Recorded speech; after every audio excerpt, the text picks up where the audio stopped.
feed.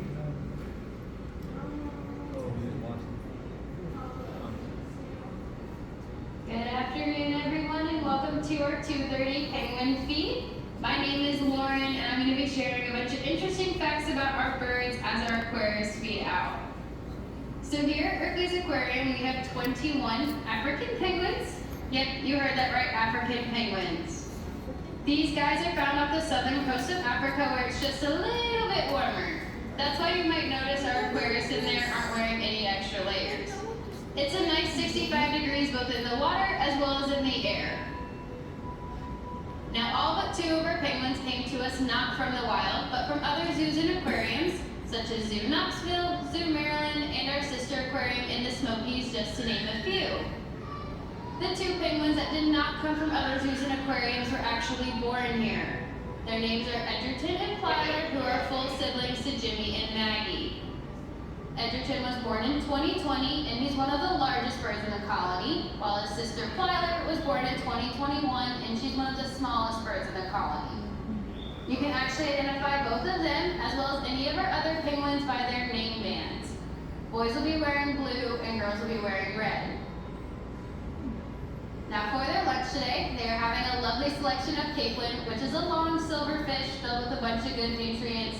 And towards the end of the feed, they will get some treats like sardines, anchovies, herring, or trout. These guys are piscivores, which means they will only eat fish. But if you take a close look at their enclosure, you won't find any loose teeth lying around like you would in our shark tunnel.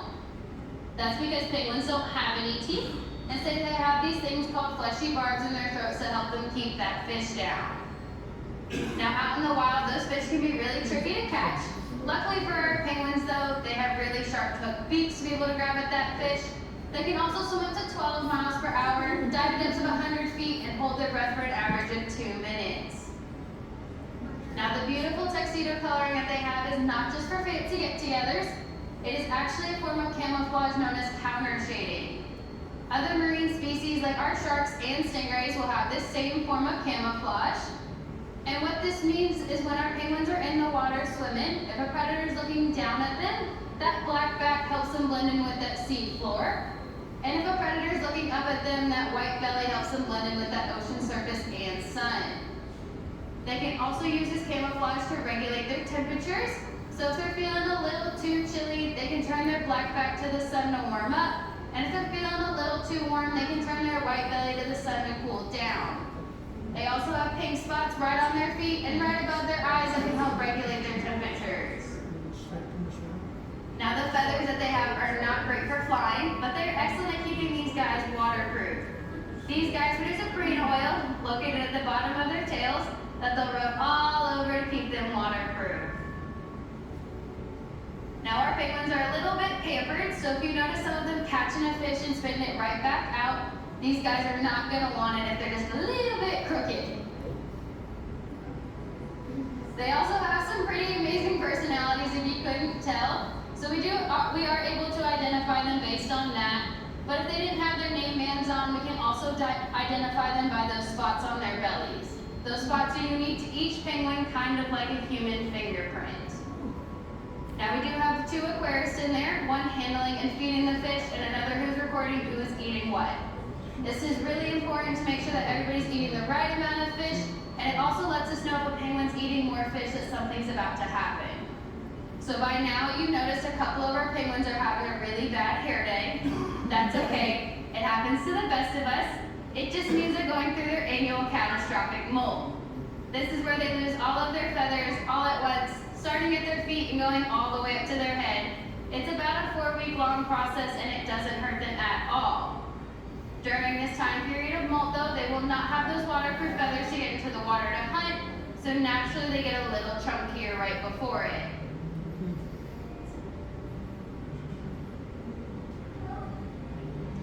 Because these guys are managed care, they do exhibit some behaviors not commonly seen in the wild. Out in the wild, it is vital for penguins to get into the water to hunt, but that's also where their predators are. Here at the aquarium though, our penguins will get in and splash and play around with guests, or go for a quick bath right before the feed, during it, or right afterwards. Another behavior that's not common in the wild is mate swapping. Out in the wild, while penguins are monogamous and do mate for life, here at the aquarium, though, it is more so like an episode of The Bachelor or a soap opera.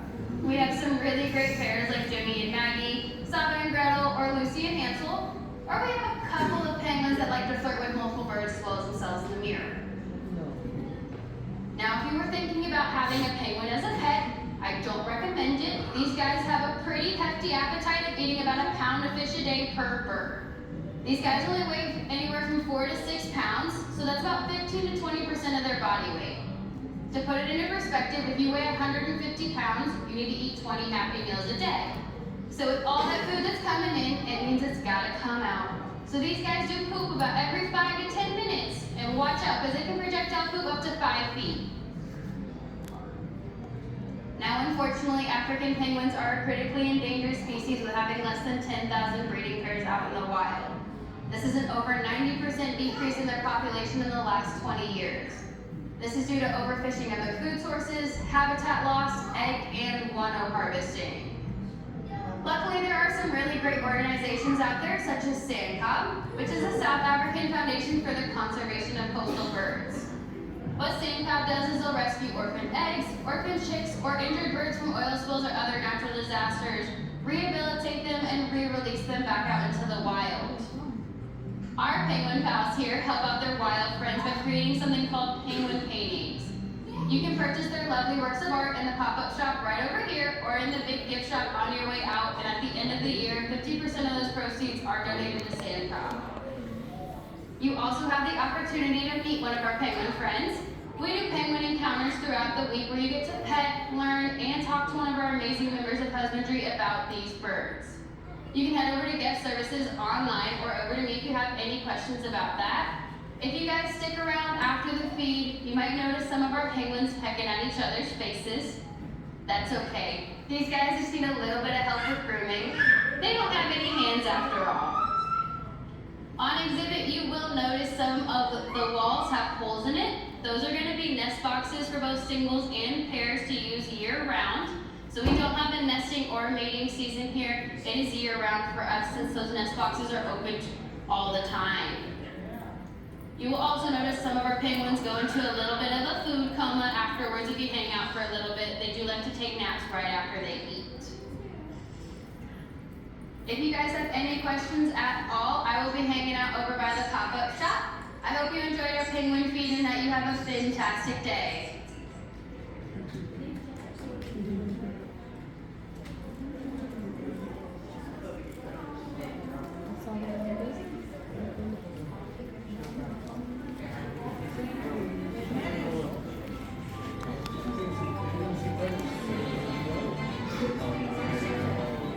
Oh,